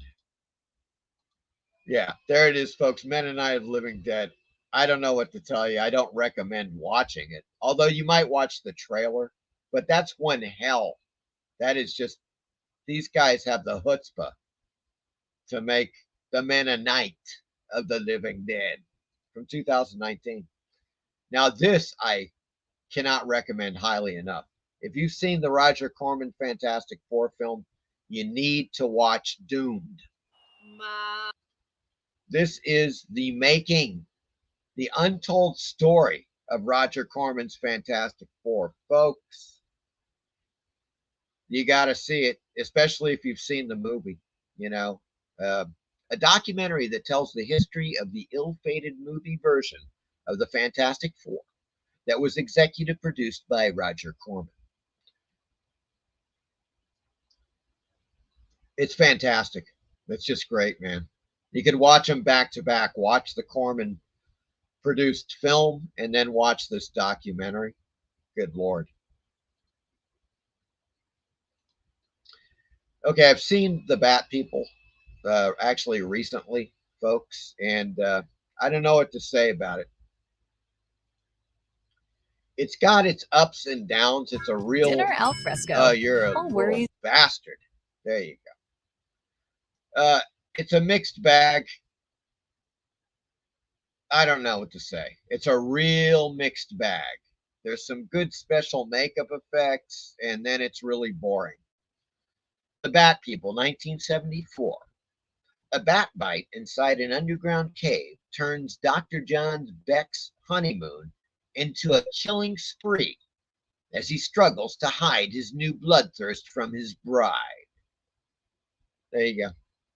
The Bat People, 1974. It's on TUBI. I think it was a made-for-TV movie. And once again, there's some good special effects in it. For the longest time, you never see the bat creature. It's all point of view stuff, POV videos. He's killing people, you know, that type of cheap, lame shit. So there you go, folks. On the other hand, now we're getting into some, we're going back into the 50s, folks. Back to school. Oh, yes, or your favorite university with Monster on the Campus from 1958. Oh, no, you don't. Monster on the Campus, 1958. When a professor acquires the blood of a primitive fish, he transforms into a savage prehistoric creature ready to attack anyone in his path. And boy, do I have a great trailer. Check out this trailer. This is actually really good. I am looking forward to watching this film again.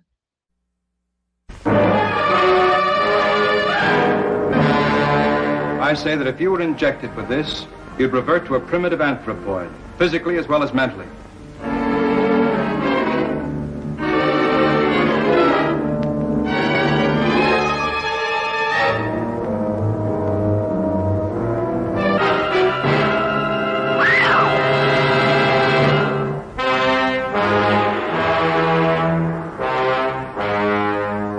one scientist dared investigate the incredible phenomena.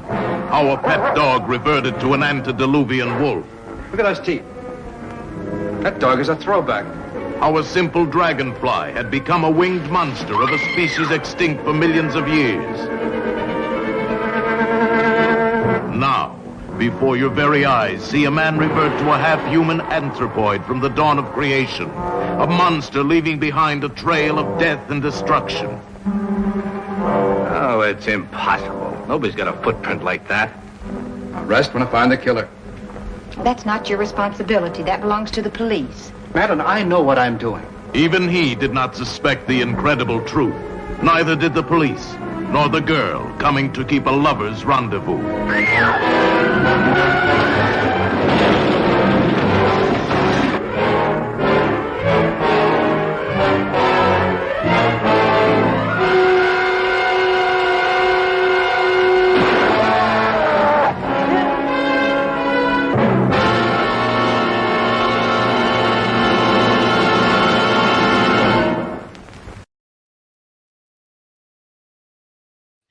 Yes, I say yes to that, folks. The movie is a lot of fun. Highly recommended. Monster on the Campus. It is on TUBI now.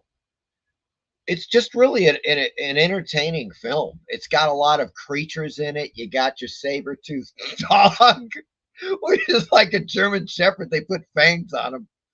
And then you got your giant flying dragonfly, which is great. It looks totally cool, man. They really did a great job with that.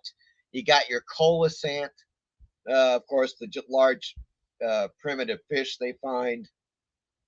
He turns into that monster, you know. It's just it's great stuff. Monster on the Campus. I mean, what can be said? It's really freaking fantastic. Let's get back to the chat, shall we? Apex, what's next? Days of the Amish Dead. Yeah. Werewolf. Yes. Yes. My hint worked. Okay, I'll keep quiet, Werewolf. I'll keep quiet. Thank you. But in all honesty, thank you very much for that super chat, Werewolf. I greatly appreciate it. As I said, folks,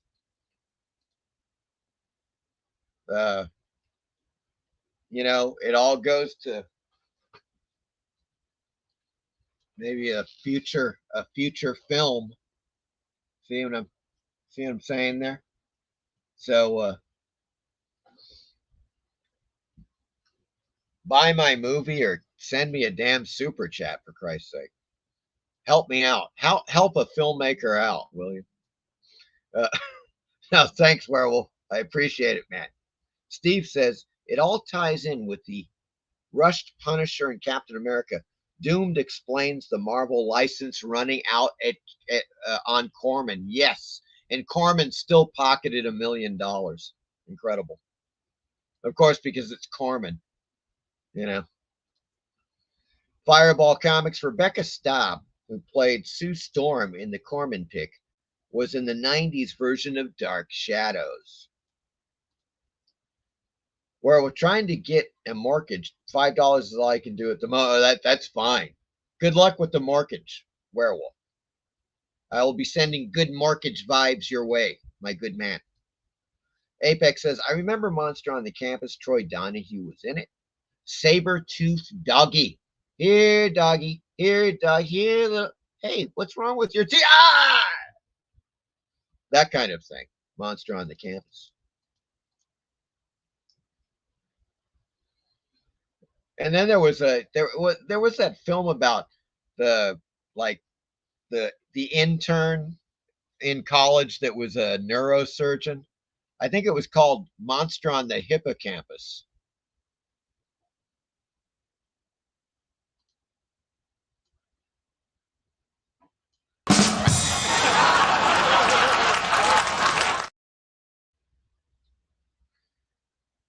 In any case, let's get back to it. Gary Carlisle says, I saw that movie. Very good. Saw Monster on the Campus on our Friday night horror show in 1966 or so. was pretty good. What fish looks like a wolf, though? There you go, right there. Fireball, Joanna Moore, Tatum O'Neal's mom. Steve Harrison, future film, Martian on the Campus. Werewolf says, I saw Star Wars 77 at the cinema. I saw Superman 78 at the cinema. I was absolutely wasting my time. Monster on Campus was it. Yes. Folks, it's on Tubi. You got to check it out. You're going to dig the hell out of it. It's great. You know, I've seen it a couple of times. I plan on rewatching it. Now that it's on Tubi, I dig the hell out of it. And we're continuing on with classic 50s and 60s films, folks. We got a whole load of them right here. Absolutely fantastic. From Hell It Came, 1957. Check it out. A South Seas prince is wrongly convicted and executed by a tribal voodoo council. He rises from the dead, this time as a raging tree creature. Yes, you heard that right, folks. Raging tree creature. Okay? This was also known as Arbor Day. That was a backup title for it. But in any case, it's on Tubi. I plan on watching it again. I saw it years ago, you know. And certainly, I'm going to rewatch War of the Colossal Beast. You got to be kidding me. 1958, folks. Bert I. Gordon on the scene. A huge, gigantic man falls from the Hoover Dam and is thought to be dead until he is found disfigured, brain damaged, and hungry for humans in Mexico. Yes, that is La Guerra del Monstruo Gigante. No, I don't know. The War of the Colossal Beast, folks. Right there. It's great. It's Bert I. Gordon. Come on, man. It's Mr. Big doing his one of his giant creature films. Well, here's one that is near and dear to my heart. Frankenstein Meets the Space Monster, 1965. I mean, come on. Oops. Great soundtrack, too. Love the soundtrack to this film.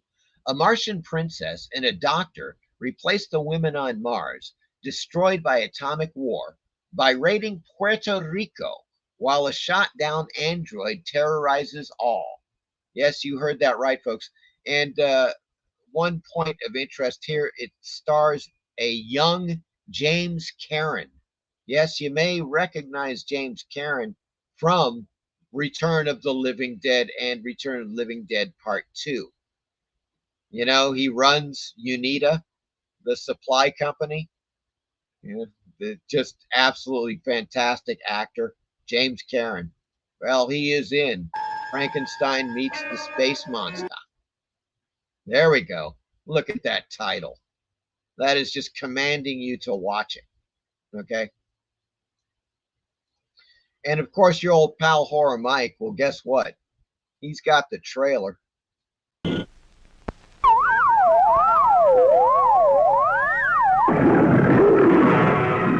your eyes dare witness total terror? Frankenstein meets the Space Monster.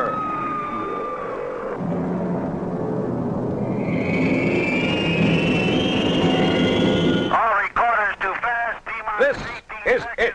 For the first time on the screen, America's Missile Mike, mobilized against annihilating invaders from outer space. We have come here to this planet for one purpose only, to acquire breeding stock to repopulate our planet. See the kidnapping of the Earth Maidens for the love-starved slaves of the sterile planet. Very good. We have done well, Nadia. I am pleased, Princess. You are satisfied. I will be satisfied when we have enough more like her to commence phase 3.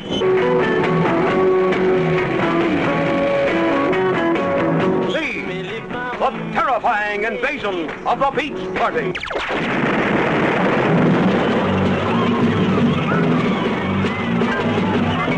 See a United States astro robot become a creature of death.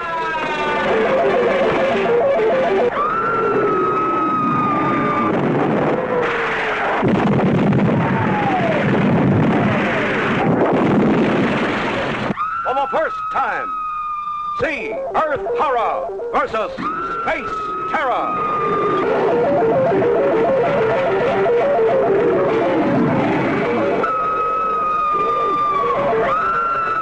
See Frankenstein meets the space monster in Futurama. I love it. Love that trailer.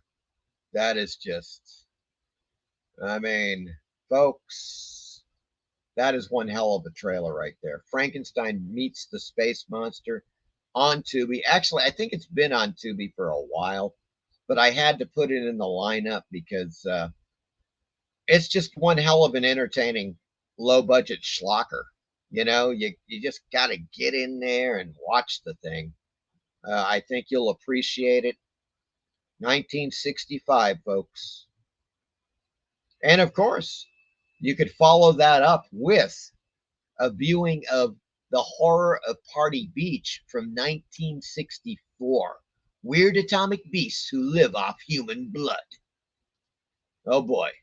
This is, it's another one. You got to see it. If you haven't seen it, watch this movie. It is, one of the things they say here, which is not true, it says, the first horror monster musical, it is not. It's not a musical. They have groups that play music, like they have like this beach party, and these guys, a rock and roll group, is playing like surf music and stuff. But it's not a musical. People don't break out in song and dance. Okay, so that, I don't know where they come up with the first horror monster musical. It's not. But in any case, the first horror monster musical from a major film studio is here in this 1960s romp about atomic sea creatures rising to attack a beach community.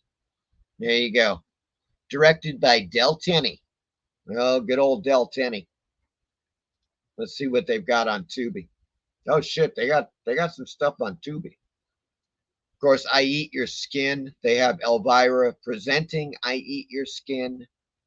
Curse of the Living Corpse, of course. There you go. That's the Del Tenney lineup, folks. But highly recommended Horror Party Beach, man. It's just really, it's a lot of fun. Once again, at least 3 of these 4 movies. I don't know about, I'd have to watch from Hell It Came Again.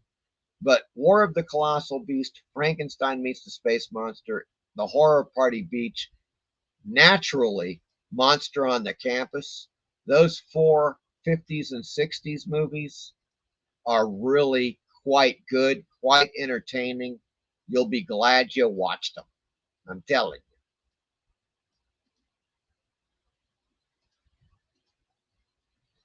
you. And that brings us to a really lame freaking movie. Once again, it's a bunch of people that are just using Lovecraft. They, God, you know, there should be a law, okay?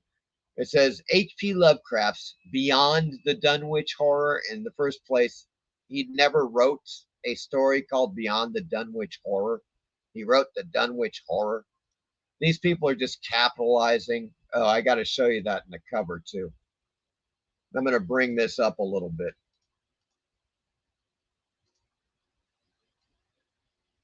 There we go. Okay, check out this lame ass cover.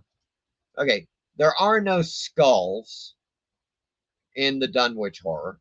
There are no pentagrams. That has nothing to do with Satanism. It's just such a lame fucking cover in the first place. Pardon my French. But yeah. It's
This is Cassie.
Larry, check.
Can you hear me now? Hello. Give me a yes or no. Shit. Hello? Hello out there. Can you hear me? Are you guys there? Okay, good. When did you stop hearing me, guys? I'm gonna go back. Did you hear me talk about Scooby-Doo?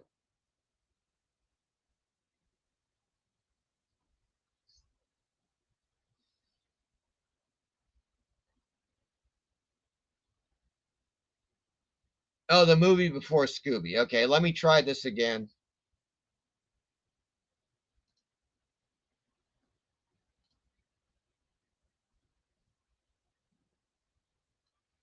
Ah, the City of Lost Children. Okay, all right. Well, it's looking good so far. I'm just gonna keep checking. I don't know why it muted me. That's really weird. Okay. Okay, you can still hear me, right? All right. Here's the deal. The City of Lost Children was made by Jean Genet and Mark Caro. Mark Caro is also an artist as well as a filmmaker. My latest video, which is about Metal Hurlant, in the pages of Totem magazine, a Spanish publication, has Mark Caro art, a story by Mark Caro. He's really quite a good artist. And you guys may or may not be aware that not only did they collaborate on making The City of Lost Children, but also a film called Delicatessen, which is quite good, highly recommended. And they also collaborated, I think to a lesser degree, because it was Jean Genet who directed Alien 4, Alien Resurrection. But Caro was also connected with that film as well. He's also made some films by himself. I believe there was a film, really interesting science fiction film called Dante 02, which I highly recommend. It was on TUBI. Let me check and see if it's on. I recommend it. If it's on, you should really check it out.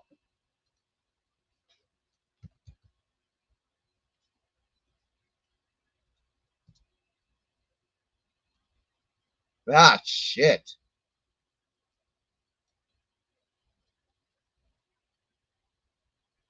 Yep. There it is. Oh, Dante 01 from 2000.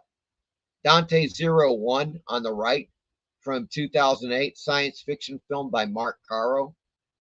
Highly recommended. I have it on DVD. Just a really good science fiction film. Really weird, unusual, a breath of fresh air. Let's put it that way. You know, it's like basically these people that are dangerous convicts are placed aboard a ship which is orbiting a planet. And so it's like a classic scenario, right? Where people are trapped on this ship and, you know, all hell starts breaking loose. Let's put it that way. Dante 01, really interesting film. I dig it a lot. It is still on TUBI, folks.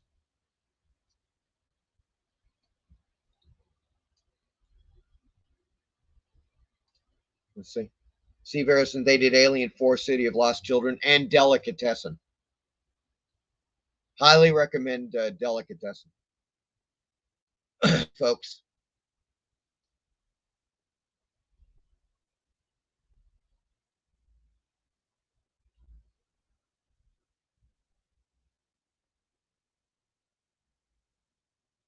Where are we? Steve Harrison says Lone Animator uses a lot of 60s type monsters in his stuff. Yep. I think he used From Hell It Came, Wood Beast. Yes, he's used creatures from Roger Corman films, such as Creature from the Haunted Sea, stuff like that. It's great, man. Lone Animator, folks. Highly recommended. He's on YouTube. He's under, well, it's Lone Animator. You can probably find him that way, or Blue Worm. And then there was the audio disaster. I see. Okay. And that was it. All right, guys.